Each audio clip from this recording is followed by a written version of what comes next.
주어진 시간 동안 이 사람들에게 나를 최대한 보여준다. 최대한 아무 생각을 안 하려고. 내가 이 학교를 선택했으니까 너네도 나를 선택해라. 아니면 말고. 어차피 길거리 나오면 다 동네 아저씨들이라고. 설마 내가 떨어지겠어? 나 붙어야지 뭐. 건대 가야지 뭐. 안녕하세요.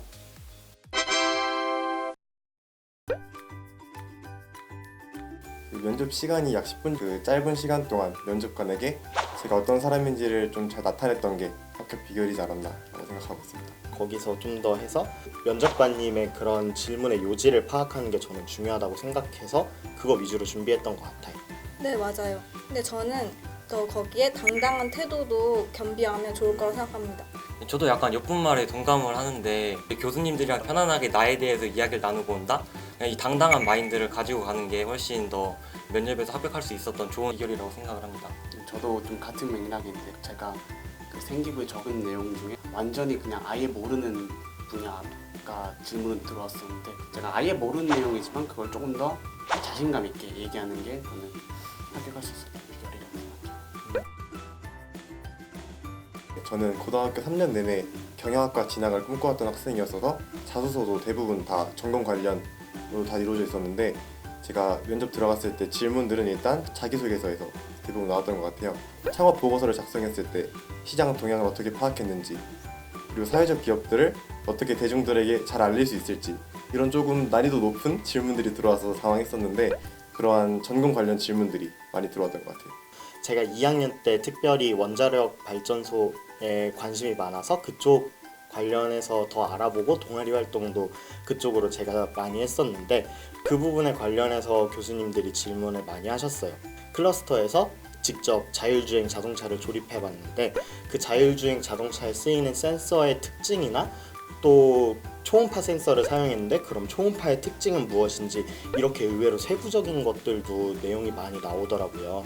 보통 고등학교 3학년 때 했던 활동을 많이 물어보더라고요. 제가 고3 때 부반장을 했는데 그 부반장을 하면서 어떤 역할을 했는지랑 그 유전자 발현 파트를 발표를 했었는데 왜 그 부분을 골랐는지, 그리고 자소서 같은 경우에는 건국대학교는 4번이 있잖아요. 저는 바이오의약품 연구원이 되고 싶다고 썼는데 사람들이 장수하게 된다면 앞으로 생길 문제는 무엇인지, 그거에 따라서 꼬리 질문이 많이 들어와서 그것도 당황했던 것 중에 하나였습니다.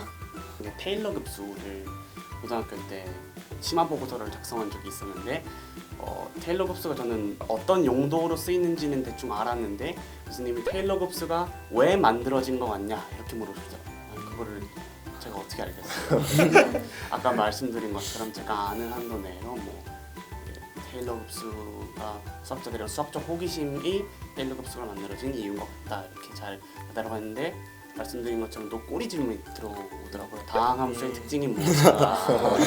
저는 그 생기부 자소서에 기록된 내용들 중에 좀 심도 있는 그런 것들 위주로 많이 물어보셨고 그것도 역시 꼬리 질문 위주로 많이 들어왔던 것 같아요. 저희 학교가 그런 게 좀 있는 것 같아요. 다른 학교들보다 꼬리 질문이 많다 보니까 저 방금 진짜 느꼈어요. 압박 면접이라고 생각하는 사람들이 많더라고요. 항공우주공학이란 게 그냥 말만 그렇지 항공우주공학이지 안에 세부적으로 파고들면 굉장히 이렇게 광범위한 학문을 이렇게 바탕으로 하기 때문에 이 중에서 제가 세부적인 진로까지 결정했다는 것을 보여주고 싶었어요. 항공우주공학과에 진학을 해서도 열 유체에 관한 연구원으로 이 항공우주 산업에 기여하고 싶다. 열 유체, 제가 이제 세부적으로 관심이 있는 분야의 키워드에 집중을 했던 생각이 나요. 예상 질문에 답변을 쫙 달잖아요. 그 답변 속에 내가 진짜 하고 싶은 말, 바이오 프린팅이라든지 아니면은 기계와 생명이 융합된 분야, 바이오 잉크, 지지체 이런 단어들을 키워드로 딱딱 삼아서 교수님한테 말씀을 드려야겠다라고 생각을 하고 준비를 하니까 자연스럽게 답변을 할 수 있었던 것 같아요. 키워드로 하는 내용들은 핵심 내용들을 저희가 짚는 거잖아요. 제가 꿈이 3년 내내 경영 컨설턴트였기 때문에 행동경제학과, 사회적 기업, 핵심이 되는 것들을 키워드로 만들어서 외웠던 것 같아요. 그게 되게 좀 효과적이었던 거라고 생각하고 있습니다. 저는 질문마다 키워드를 잡은 게 아니라 면접을 하는 그 10분 동안 내가 하고 싶은 얘기의 키워드는 무엇일까를 되게 많이 생각해봤던 것 같아요. 그래서 그 키워드가 저는 차세대 원자력 발전소였거든요. 그거를 어떻게 연구하고 싶고 어떤 방법이 있고 그래서 내가 하고 싶은 것은 무엇이며 내가 대학교를 졸업해서 무엇을 하고 싶은지까지 저는 그렇게 정리를 한 다음에 그 부분에 대해서 이야기를 하고 갈 수 있어서 후회가 남지 않는 면접이 될 수 있었던 것 같습니다. 되게 좋은 방법인 것 같아요. 되게 좋은 방법인 것 같아요. 제가 이 학과에 꼭 맞는 인재다라는 걸 어필하고 싶었거든요. 저는 이제 고3 때 그거에 맞춰서 인공 연록체를 통한 포도당 합성이라는 일종의 모델링 시뮬레이션을 하고 온 걸 기준으로 그걸 어필하고자 학과에 맞는 부분으로 연습을 많이 하고자 했던 것 같습니다. 면접을 볼 당시에는 단발머리가 아니라 긴 생머리였기 때문에 머리도 묶고 이렇게 지금 입술색이 없었고요. 그때는 그 셔츠에 청바지를 입은 정말 학생다운 모습으로 면접에 임했던 것 같습니다.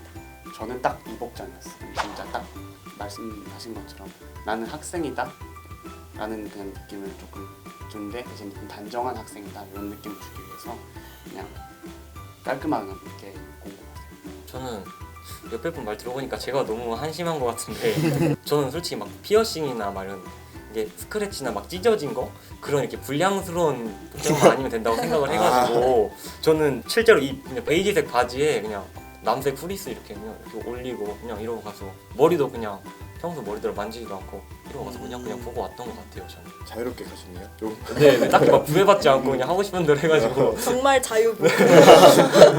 저도 최대한 좀 깔끔하고 단정하게 하려고 해서 비슷했었어요. 저는 검정 슬랙스에 이제 셔츠에 니트 레이어드해서 입었었어요.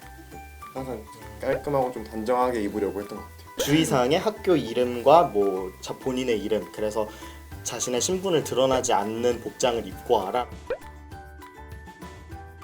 면접관들이 질문하지 않아서 답변을 못했던 것들이랑 그다음에 나는 어떤 사람이고 건국대학교에 입학해서 어떠한 방법으로 더 나아가고 싶다라는 포부를 밝혔던 것 같아요. 저는 마무리 발언 때도 비록 앞에서 제가 한번 했던 얘기일 수 있지만 저의 진정성과 또 제 포부에 대한 열망 같은 거라던가 그런 것들을 드러내는데 굉장히 도움이 된다고 생각하기 때문에 했던 답변을 또 한다는 거에 대해서 두려움을 가지지 않으셨으면 합니다. 저는 이제 바이오 의약품 연구원으로서 모두가 건강하게, 모두 전 세계가 건강하게 함께 사는 세상을 만들고 싶다고 얘기를 했어요. 이 이유가 뭐냐면 건국대학교 인재상에 글로벌 인재? 약간 그런 게 있었거든요. 그래서 자소서에도 그 부분을 썼기 때문에 이렇게 얘기를 했던 것 같습니다. 진짜 나를 뽐내고 싶은 질문이 있는데 질문 안 해주셔가지고 안타까웠던 것들 그거 하고 앞으로 제가 이제 여기 입학을 해서 저의 로드맵 건국대학교에 진학가서 어떠한 인재로 이렇게 발전해 나가고 싶다 그런 식으로 저는 짧게 준비했던 것 같습니다. 저는 학교에 관심이 많다는 걸 조금 어필을 하고 싶었어요. 그래서 그 건국대학교에 스마트 팩토리라는 데가 있거든요. 특별한 데가 있냐 이렇게 여쭤봐서 그런 데 있다는 걸 알게 됐고 그래서 그런 세세한 부분까지도 학교에 이런 부분이 있다는 걸 내가 알고 있다. 난 이 학교에 관심이 많다. 그래서 제발 나를 뽑아달라. 이렇게 좀 어필을 했던 것 같아요. 모의 면접은 일단 저는 선생님들이랑 혹은 친구들이랑 이렇게 했고 키워드에다가 빨간 줄을 이렇게 쳐요. 그다음에 그것만 외우고 그 단어들을 연결해서 이렇게 대답하는 연습을 많이 했던 것 같아요. 그냥 시간 나는 대로 친구들이랑 계속 하고 선생님 저기서 놀고 계시면 갑자기 달려와가지고 부자 선생님 해주세요 하고 계속 여러 번 하면서 그냥 제가 어디가 부족하고 어느 활동을 제가 아직 미숙하게 숙지하고 있는지 파악하고 이렇게 말을 유연하게 할 수 있는 연습을 모임을 통해 가장 많이 했던 것 같아요. 친구들이랑 할 때는 옆에 한 3-4명을 더 붙여가지고 계속 저를 응시하도록 만들었어요. 아무리 친구들이랑 면접 준비를 해도 면접장에 가서도 좀 안 떨 수 있지 않을까 그렇게 해가지고 이렇게 준비를 했던 것도 많은 도움이 된 것 같습니다. 이제 저는 말은 잘하지만 말의 속도가 너무 빠르다라는 피드백을 많이 받았어요. 선생님께서는 녹음을 해서 너의 말이 얼마나 빠른지 한번 되새겨봐라 해가지고 아 정말 빠르구나. 그래서 이제 천천히 말하려는 연습을 많이 했던 것 같아요. 이제 사람에 따라서 느린 분들은 빠르게 연습해야겠지만 저같이 빠른 사람은 느린 연습을 하기 위해서는 거울 연습이 제일 최고라고 생각합니다. 면접 평가표를 제가 직접 작성을 했어요. 시선 처리, 말하기 속도, 목소리 크기, 그리고 답변의 질 이런 식으로 4가지 평가 요소를 해서 친구들과 함께 그런 것들을 동그라미, 세모, X표를 쳐가면서 내가 점점 어떤 부분을 발전하고 있고 그래서 저는 더 체계적으로 조금 준비했던 경우가 저의 경우였습니다. 물론 건국대학교 면접을 준비하시면서 본인들이 가장 준비를 열심히 하셨을 것 같아요. 긴장하지 마시고 편하게 보시면 됩니다. 그냥 긴장 풀고 어차피 면접은 수능 이후니까 많이 놀다가 또 이제 건대 가서 뭐 하지? 이 계획을 세우면서 오는 게 더 좋을 것 같습니다. 화이팅 하세요.